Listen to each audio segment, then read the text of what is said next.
Le tambour magique de Kofi. Dans un petit village d'Afrique de l'Ouest, niché entre la savane dorée et une grande rivière, vivait un jeune garçon nommé Kofi. Kofi était connu pour être curieux, rêveur et surtout très gourmand. Chaque jour, pendant que les autres enfants allaient aider leurs parents au champ ou au marché, Kofi s'éclipsait pour aller écouter les anciens raconter des histoires sous le grand baobab. Un jour, alors qu'il se promenait seul près de la forêt interdite, il entendit un son étrange. Boum, boum, boum. Un tambour qui battait tout seul. Intrigué, Kofi s'approcha. Là, posé sur une pierre, se trouvait un tambour magnifique, décoré de perles colorées et de peaux d'animaux tressés. Curieux, il tendit la main et le toucha. Aussitôt, le tambour se mit à parler. « Je suis le tambour magique d'abondance. Si tu me joues avec respect, je te donnerai tout ce que tu veux. » Kofi, affamé comme toujours, s'écria « Tambour, donne-moi à manger !» Et aussitôt, une montagne de plats apparut.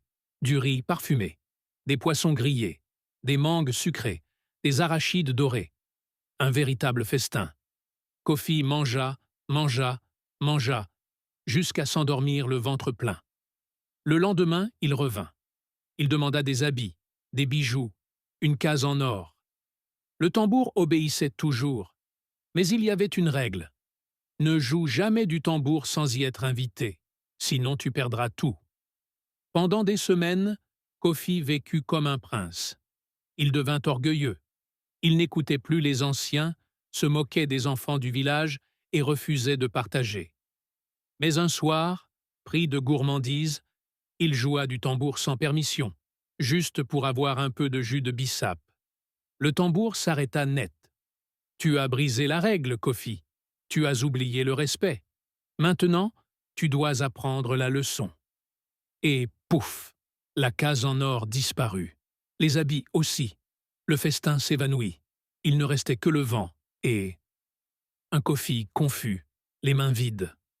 Honteux, Kofi retourna au village.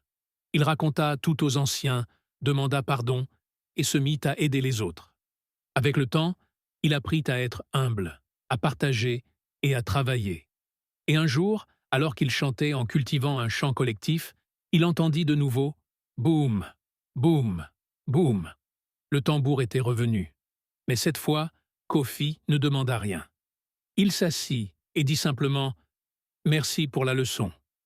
Et depuis ce jour, on raconte aux enfants du village « Le tambour magique revient à ceux qui savent écouter, respecter et surtout partager ».